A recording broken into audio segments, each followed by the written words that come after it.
again. Yep. 2 weeks in a row. Yeah. Have you learned nothing? No, not a thing. Welcome to New Era, same old shit. That damn third hour. Y'all killing me with that, man. Every single week. You do this beautiful, beautiful poetry for 2 hours. It's almost like Raw is meant to be a 2-hour show. Yeah. It's like you should just copy SmackDown. I feel like what's really happening is Paul Heyman writes the first 2 hours and then he goes, hey, Vince, you can have the third. Yeah, seriously, though. Because it's this close. It's an hour, literally an hour. This week it was less than an hour because of the last segment. Less than an hour of just something that isn't that. Yep. My God. Well, welcome to the Wrevolution Pro Wrestling Podcast. Nah, man. Just because Raw sucked, we can't let our show go down. You're right. My name is Nick Cavalli. My name is Marcus White. And we welcome you to the Wrevolution. We're going to be talking about another good 2 hours of Raw, followed by a good, really bad 45-minute segment, and then like a good closing segment. So let's get into it. So Raw was live from San Antonio, Texas, continuing the weekend in Texas WWE's been doing. And didn't I tell you, man? That Texas crowd was hot, man. All weekend. Didn't matter. Rumble, NXT, Raw. I mean, yeah, Rumble had its down points, but still, this was a good crowd. Yeah, it was good. I mean, it had its down points too, but it was a good crowd. I mean, wouldn't you have your down points when that's what they're giving you? Nah, man, I totally would have been all in for Charlotte and Asuka. I would if it was any good. So, yeah. Let's jump right into this, shall we? Yeah, so Drew McIntyre, the Royal Rumble winner, kicks off Monday Night Raw. And moment of silence for Vic Joseph on Raw.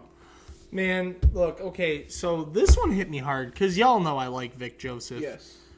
I love Tom Phillips too, but man, I'm going to miss Vic. And what makes it more upsetting is that you brought back Byron. I know I was saying that I would rather listen to Byron over Lawler, but then you kept Lawler. What are you doing to me? My question is, if you're keeping Lawler, what happened to Dio Madden? Well, didn't he become... He's going into training. He wants to continue his wrestling he wants training. to go back into wrestling. That's great. So that's fantastic. You left us with him. Good job, Dio. How could you do this to me? This is your fault. Just for this, you will never win MVP. Never. Ever. And it's just kind of... The confusing thing about keeping Lawler is that the whole point of having Lawler on in the first place was he was supposed to be kind of that trainer helping Dio and Vic along until he eventually hands over the reins and leaves it just those two. Obviously, with Dio leaving, it made sense to... Hands over the reins. Yeah. Yeah, obviously, though, it made sense to keep Lawler with Dio leaving, but then you get rid of Vic Joseph anyway. So why is Lawler still there? Because Phillips doesn't need the help. Well, Byron does. Byron does, but... I think Byron is beyond learning. Yeah, so I don't get it. But I really think what we need to do is move Graves from SmackDown. I know he's really good at counterbalancing the awfulness of Michael Cole, but he is so good with Tom Phillips. I kind of liked the Byron Graves aspect when that was like the primary team, because having Graves just shut up, Byron, like that was always funny to me. I don't know, but so Drew McIntyre, the winner of the 2020 Men's Royal Rumble, comes out, and immediately you get "You deserve it" chants from the crowd, loud "You deserve it" chants, and he's a man just ready for business. He says that he's not going to draw this out, and that he makes the announcement. He's challenging Brock, just like that. Mm-hmm. No one in the back was ready to fight Brock Lesnar at the Rumble, but I knew that I could eliminate Brock Lesnar. But no one has the balls to fight Drew McIntyre. He says he knows he's going to beat Brock at Mania, just like he knew he could Claymore Brock out of the ring last night at the Royal Rumble. And then he says, I'm feeling good. I want to get some Claymores out tonight. In fact, I want to have a Claymore party. So I'm calling out anyone that wants to come get this work. And out come Gallows and Anderson. The OC minus one phenomenal one. Yeah, best of luck to AJ on getting back from a shoulder injury. It looks like hopefully it won't keep you out very long. And Gallows and Anderson say they're ready for it. They want to fight Drew McIntyre. And Drew not only accepts, he says, I want a handicap match. I'll take on both of you. Starting now. And, yeah, that's how that happens. So, this is a 2-on-1 handicap match. And the irony is that throughout the match, you keep having the commentators go, well, Drew's in the ring with the best tag team in the world as he's beating them 1-on-2. Well, the funny thing is that they call them the best tag team in the world, but outside of WWE, you'd be right. Inside WWE, what are they? Well, I almost feel like this was one of those hand-fed lines from Vince. Like, he's kind of like mocking them almost. Like, this is the best tag team in the world. Let's make them lose to Drew. Yep. Like, that he does stuff like that because he's insane. So, yeah, 2 Claymores and then stacks them up for the pinfall. Drew wins. Only to be attacked by the Beast incarnate. Brock Lesnar's on Raw again. How many weeks in a row is that? 3. 3 in a row. And oh my God, he actually did stuff. F5 to Drew McIntyre. Then takes off his shirt, throws it at him, and then that's the segment. So McIntyre ends the segment on the mat, lying on the mat, and there's like a little bit of a stare down at the end of the segment before we go to commercial. Yes. Next we get Rey Mysterio versus Montel Vontavious Porter MVP. I'm sorry, is this 2008? We got Ray, we got MVP, we got Edge last night, we got Randy Orton. Like, this freaking 2008, man. Yeah, we're just hopping into a time capsule. I'm okay with it. I just need John Cena to come back, and I'm all good. Please. So yeah, MVP. I mean, I don't know if this is a sign that he's like back, but usually you don't come back the night after the Rumble unless you're back. Yeah. So hopefully I'd be okay with that. Well, they actually did say this on commentary that MVP lives in Houston, and he was in the Rumble last night. His 5-year-old son got to see him perform. So I think this is one of those like one-offs, like just because he's in the area. It's kind of like when Kane shows up on SmackDown or Raw because they're live from his state. Mm-hmm. So I just feel like it's one of those things where he's like, "Oh, I'm in the area. You might as well come on down, MVP." So well, that's fair, and I mean it kind of sounds like he was going for like the Goldberg effect too. I mean, Goldberg's son had never seen him wrestle, so maybe that's something. I'm not sure. I mean, if he is back, he will be over because my God, like. The crowd loved him. Well, yeah, I mean, the crowd loved him, and can you blame them? Yeah, but I was happy to see, like, he got the welcome back chant, the you still got it, and even when he does the ball-in elbow, everyone in the crowd still chants it along with him. Yep. Like, I'm glad they remember all that, and that's a sign of youth having, like, long-lasting effect on the company. That was great. So, Ray versus MVP, really not a whole lot to talk about with this match, because it was relatively short. But there was dueling chants. You got the Rey Mysterio MVP kind of chants going on in the crowd, which I'm glad to see that Rey Mysterio is still decently over with the crowd. Like, this whole thing with Brock and now Andrade hasn't hurt him at all in terms of crowd reaction, so that's nice. But we get MVP trying to dodge the 619 at the end of the match. Like, he tried to outsmart him, but he gets caught in the back, and then... That's enough. Ray hits it's a dive from the top rope. Frog splash, excuse me, and gets the pinfall. And then it was kind of weird because you kind of had Ray staring down MVP after the match. Like, he was angry about something. And even the way the 619 connected, the way MVP tried to dodge, it's almost like it was a miscommunication. Yeah, there were reports that after the match, the two weren't very happy with one another.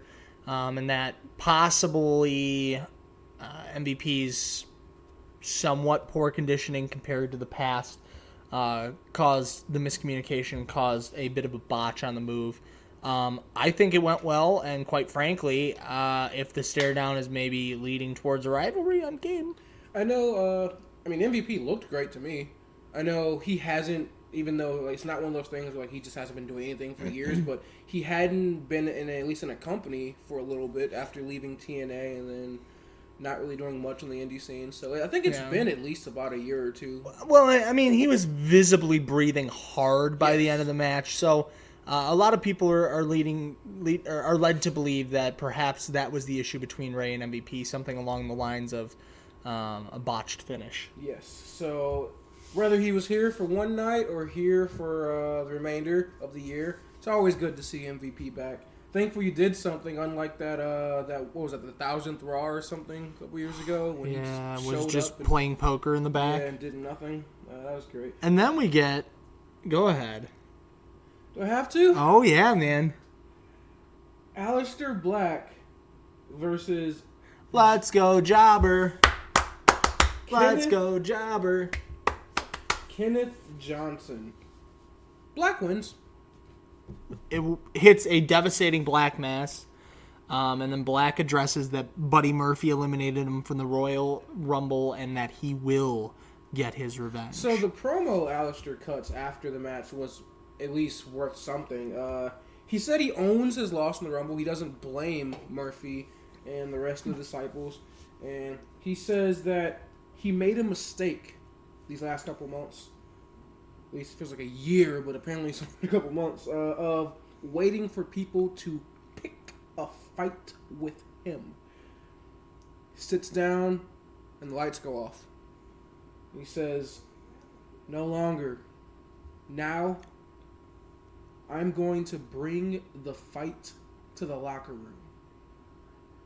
So, Aleister Black doing something different, finally.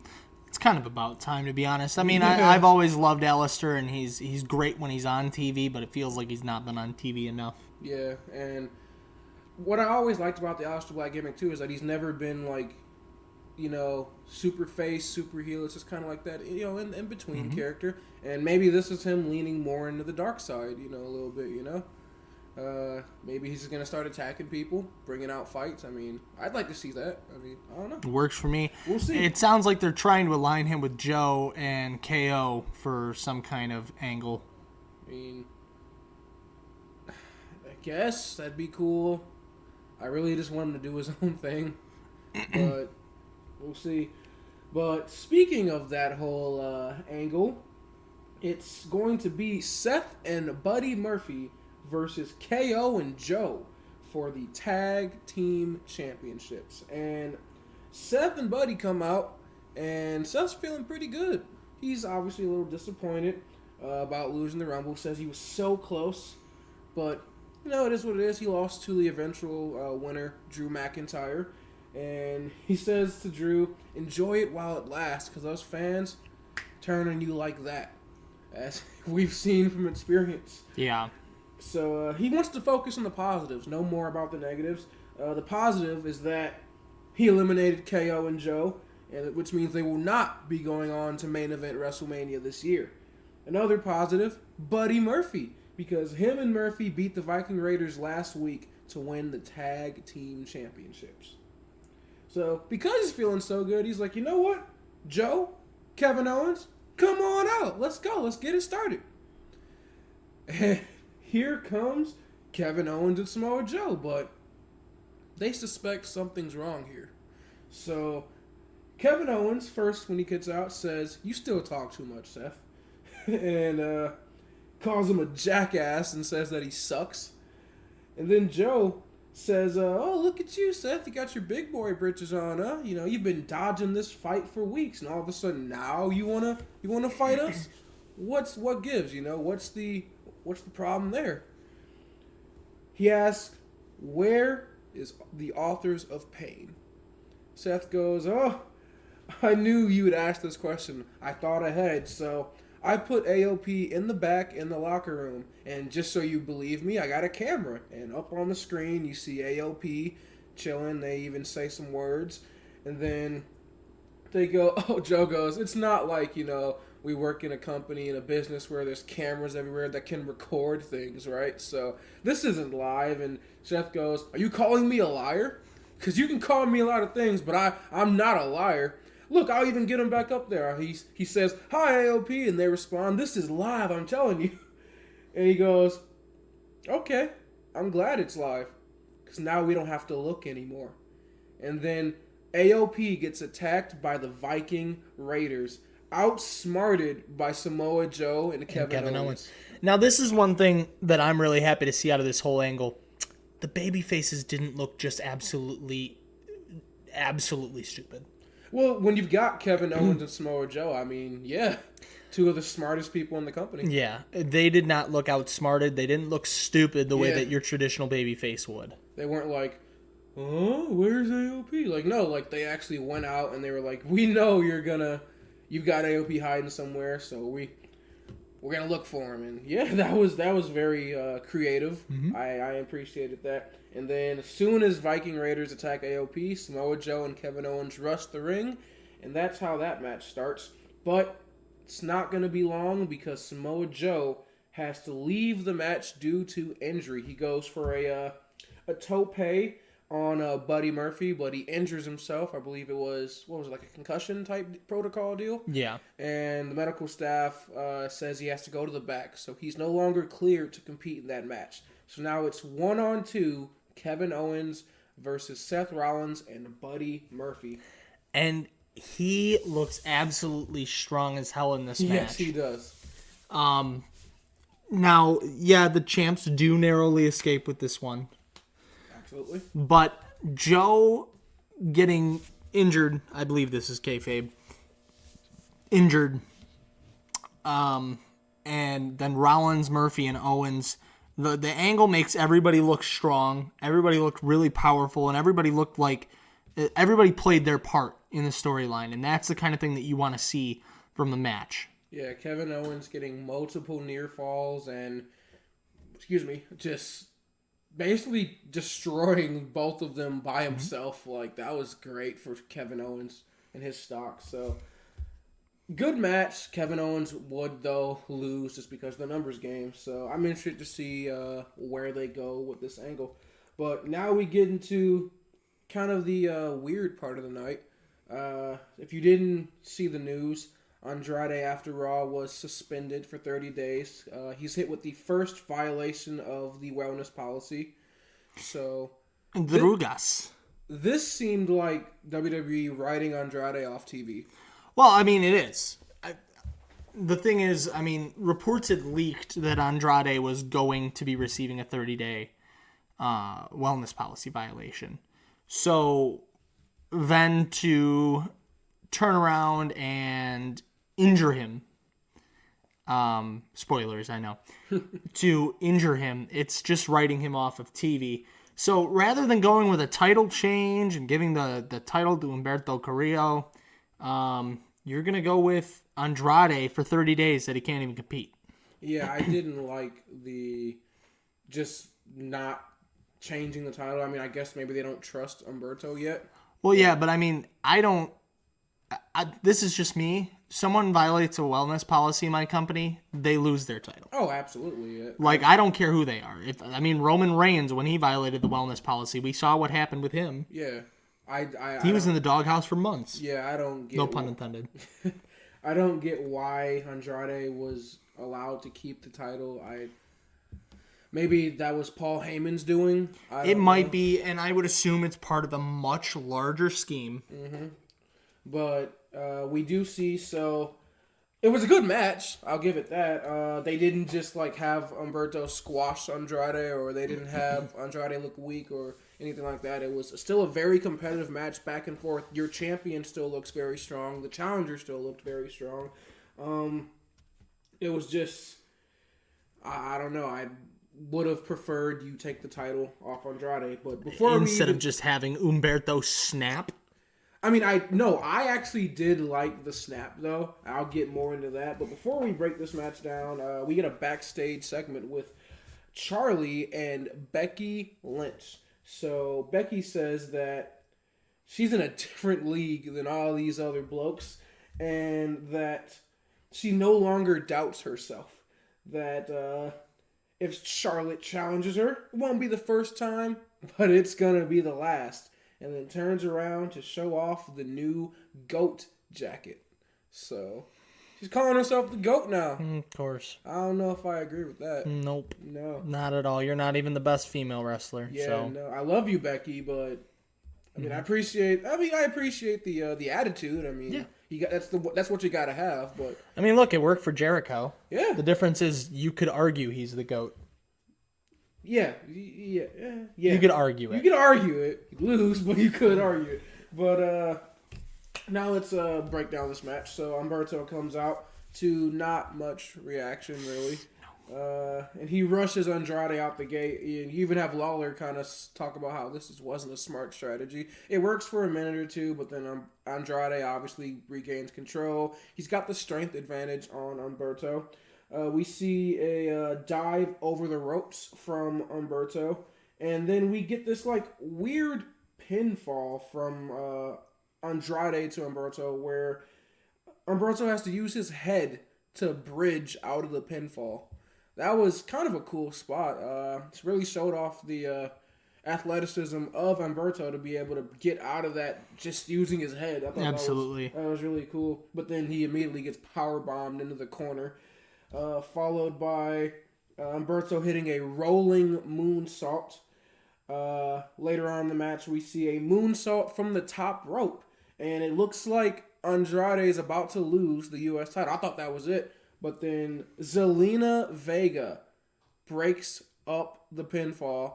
Obviously leads to an immediate disqualification. Humberto's the winner, but still... no title. Still U.S. champion Andrade Cien Almas. And then Humberto loses his ever-loving mind. Yeah, he snaps. Starts beating the ever-loving crap out of Andrade. And then turnabout is fair play because he pulls up the mat on the outside, hits Andrade with a hammerlock DDT to the concrete. And Zelina's just bawling her eyes out. She's completely upset about the whole ordeal, trying to get medical staff out. And Humberto looks strong, but I don't know. Hopefully this plays off in a scenario where Andrade is required to be stripped of the title because he's going to be out for so long. I hope so. Because maybe if Humberto's not ready, somebody is. Give it to Ray. Give it. Or you could literally have Ray versus Humberto have a match. Yeah. It writes itself, people. So, how ironic though that we have a segment with Andrade because out comes Charlotte next. Oof. Okay. Yeah. Okay. I can't talk about this match. It gives me PTSD. It does. I can't. Charlotte should never, ever, ever, ever be in the same ring as Asuka ever again. I'm not ready for that. Yeah, so look, it was a good match. It was a good match, but you kind of get the idea that Charlotte kind of has this cocky because she ended the streak it doesn't feel right. You feel like Charlotte's just better than Asuka, and what Charlotte's going on to do compared to what Asuka's going on to do. Yep. It's lost its flavor. I don't know. And maybe had Asuka won last night, and if Charlotte hadn't won, I'd feel differently. But no, it just looks like another Charlotte's not squash match, but Charlotte just easy victory on her way to main eventing WrestleMania for the women's division. While you've got Asuka doing whatever she's gonna do. I mean, I know they're the tag champs, so maybe they'll defend that on the pre-show, but. I don't know. It just feels bad for Asuka. Like I said, though, this was a good match. Charlotte actually does come out before her and cuts a little promo. Says, please indulge me in my pride, as she shows highlights of her winning the Rumble last night. And then brags about winning after and says she's still thinking about it. And then Asuka comes out. started speaking in Japanese, her and Kairi Sane both. And I was kind of trying to pick apart what she was saying, because she was like switching from Japanese to English at one point, and then finally she gets in the ring all in English. Easy peasy. You won the Rumble? If I had been in the match, I'd have won the Rumble. Because she did it before, and it looked relatively easy. So Charlotte looks back, are you challenging me? And then beat down. Yeah, Kairi Sane and Asuka just start beating down Charlotte. Go to commercial break, come back, it's a match. Asuka versus Charlotte Flair. Yeah, I never thought that I would say I don't want to see this match, but I didn't want to see it. Under different circumstances, but not now. Charlotte gets the figure eight. Looks like she's about to win, but then Kairi Sane goes to the top rope and hits the insane elbow. And then obviously that match is thrown out. And we see an attack from Kairi onto Charlotte, but then she just fights that off like a freaking bug, swats her out the way. Big boot, fights off the attack. And that's how that ends. You just have Asuka and Kairi just staring angrily at Charlotte while she just looks like angry about the fact that you ruined my moment. But yeah. I wonder if Vince still books all of the women's matches, because it feels like he does. Yeah, I mean, the way Charlotte just gets shoved down our throat every week, I mean, my God. And again, Charlotte is a fantastic performer, a great wrestler, great talent, but you have to have room for something new. You just have to, and you have a lot of talent. You just don't use them. You use like the same 3-4 women week after week. So, I don't know. We get the Street Profits, and this was not one of their better segments. Mm-mm. You have Kelly interrupting though. Montez sings her theme song, and kind of an awkward interaction as Angelo Dawkins starts giving himself different nicknames, including the Doc Vader. Kelly goes, did you just call yourself Doc Vader? I did. Okay, then. Followed by Street Profits singing, we want the smoke. We want the smoke. Segment fades out. You have Jerry Lawler then goes, speaking of smoke, let's talk about how hot Kelly is. So nice they named her twice. Yay, So Lawler. glad to have Lawler on commentary. He should be nowhere near. He should not be allowed within 100 feet of women in general. Yeah, very creepy. This was one of the low points of the show, though. Mojo Rawley comes out. And he's in company. I can't even. He's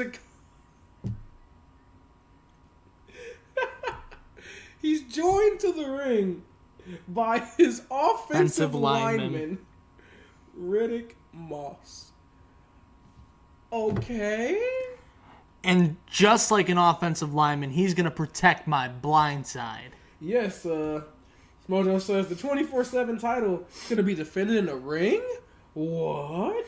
Yeah, so we have a 24/7 championship match. Yeah, he says anyone can get it. Doesn't matter where. Doesn't matter if it's in the ring, backstage, in a gym, or your mother's house. Yikes. But he says, like any franchise QB, you need a strong O-lineman to watch your blind side. And then he gives a strong introduction for Riddick Moss. So he says, anyone that wants to take this title, that's fine, but you're going to get blocked. Yee. Mojo, you've become more cringeworthy by the week. It hurts. It genuinely hurts, because when you returned as a member of the Hype Bros, I was happy, and now I want to smash your face with a tiny little mallet. At least if you're going to go this whole, like, I get that he's a former football player, if you're going to do this whole, like, I played football, this is my O-lineman, then at least, like, I don't know, go full in.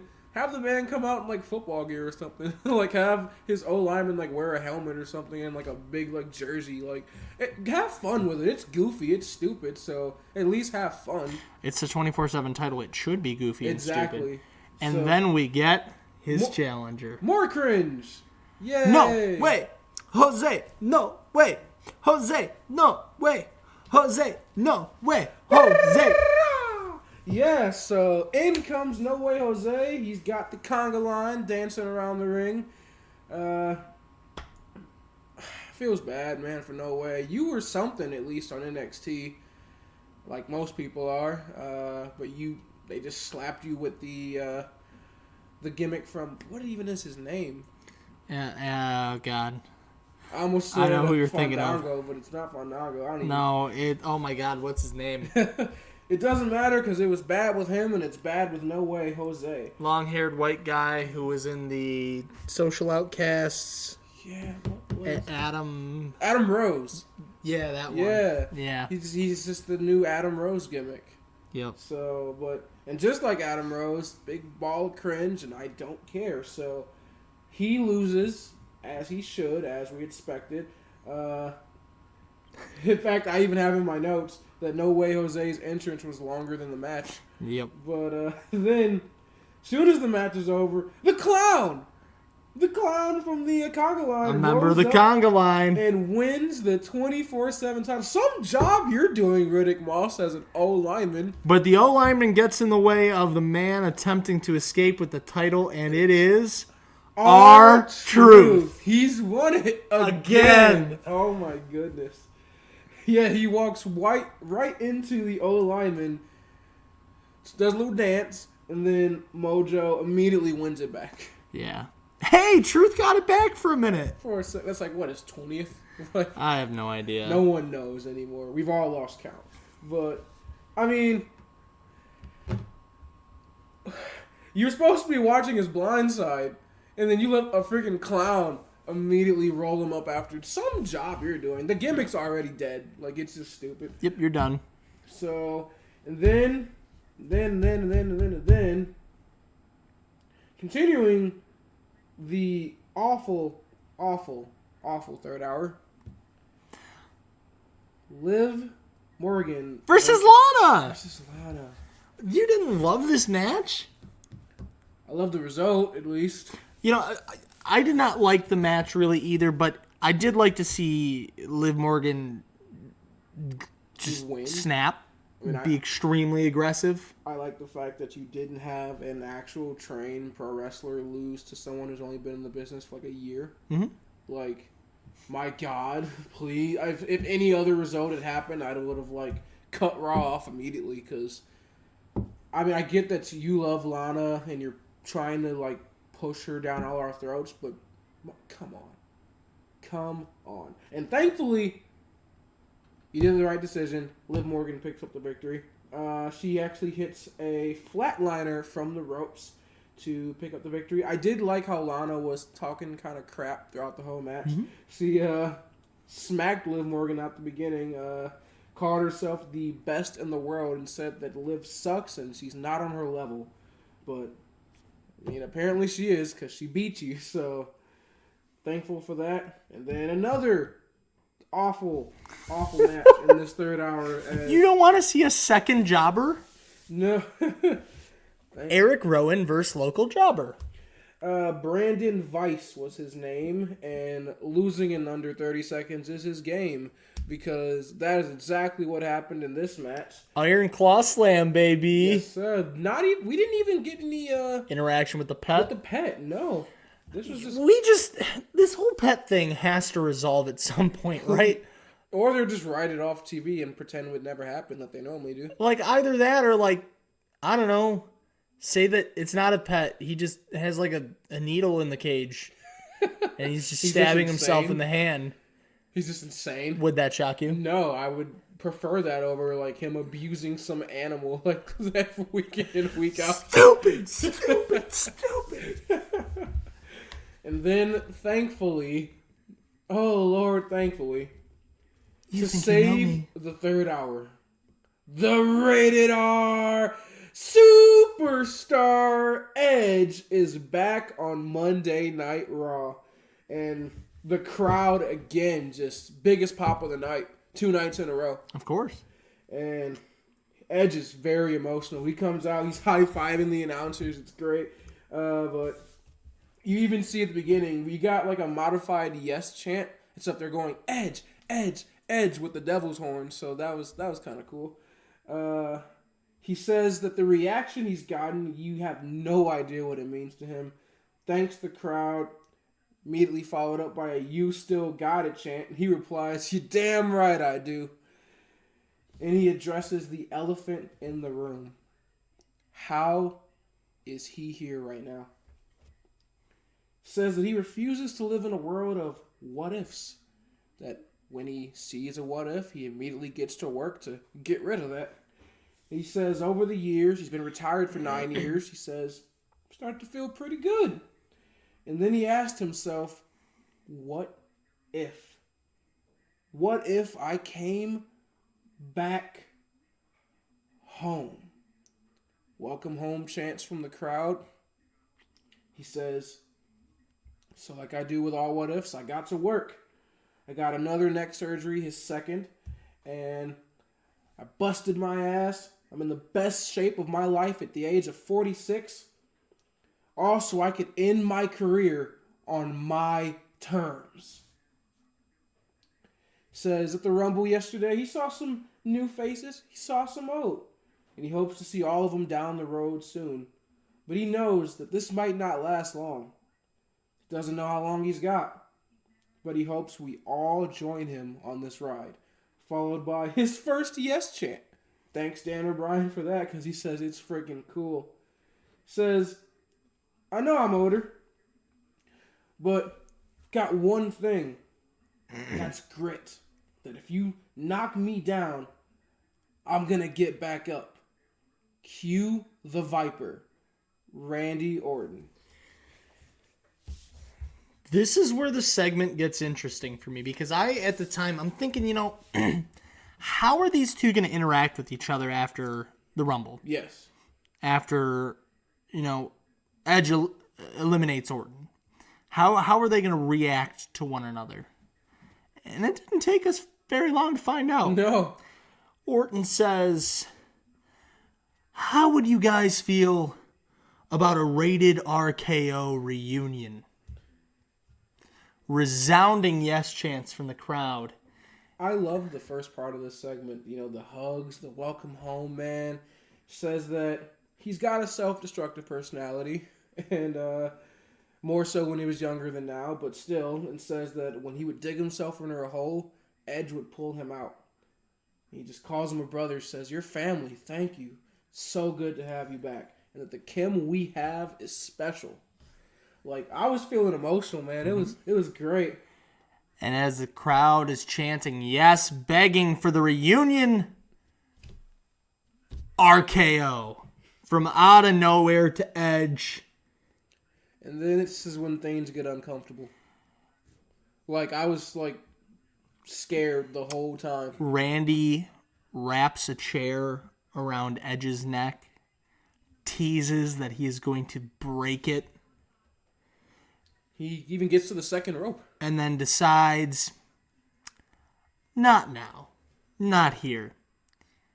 He unwraps the chair, puts it under his head, and goes to town on a concerto, smashing the skull of Edge in with a chair.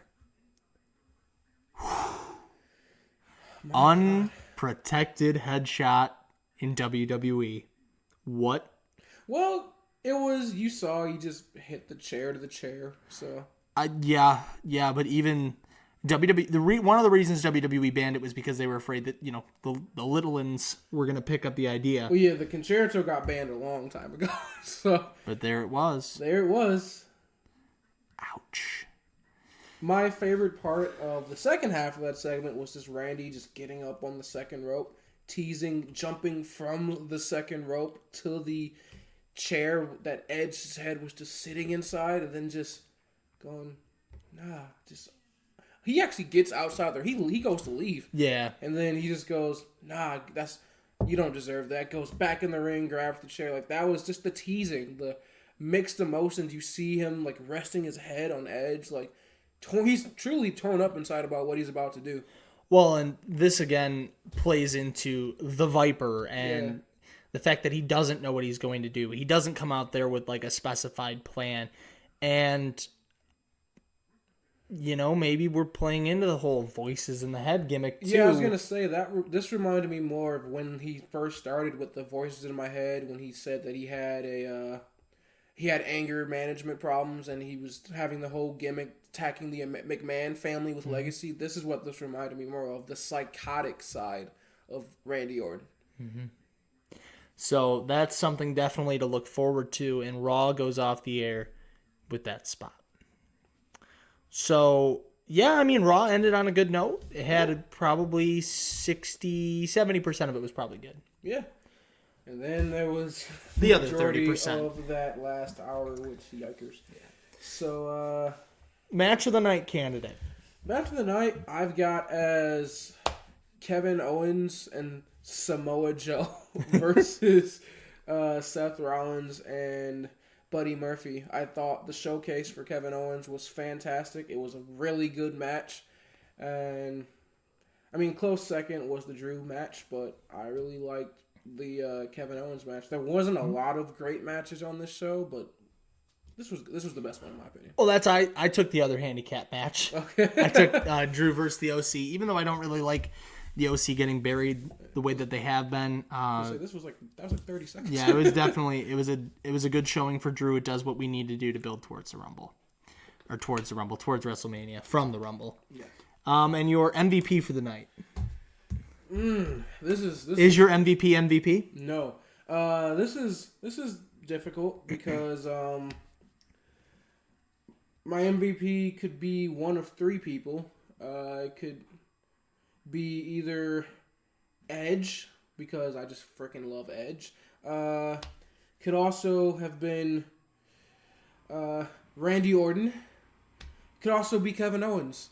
I got three, but obviously you can only have one. So if I have to give an MVP, no nostalgia factor here, not for 2 nights in a row. I'm going to go with Mr. Kevin Owens. His showcase in that match, I just thought was fantastic. And I will be going with Randall Keith. Okay. RKO, Mr. Randy Orton MVP for me for Monday night. We are going to get on to Wednesday night in our viewing in just a little while here. So keep your eyes peeled for our Wednesday Night Wars video. Yes, make sure you are following us on all our social medias. Again, our podcast is now live on Podbean, and it just went up. We just got approved for Spotify. Yep, we're still waiting on iTunes and Google Play to get back to us. Yes, so while you wait for that, again, that's Podbean and Spotify. Of course, also the original, YouTube. Yes, YouTube is always going to be an option for you guys. This is the thing that we love most. Yes, so make sure all our social media links and all those are available in the description down there below. Make sure you subscribe and hit the little notification bell. It tells you when all of our shows go live on the YouTubes. And, of course, if you made it through this Monday night review, which is not one of our top videos, be sure to check out the Wednesday Night Wars, our video of the week every week, the best wrestling night of the week, which will be airing hopefully sometime Thursday. And as always, we invite you to join the revolution. I've been Marcus White. I've been Nick Cavalli, live from Studio 6 in Sterling Heights. Have a good night. Goodbye, guys.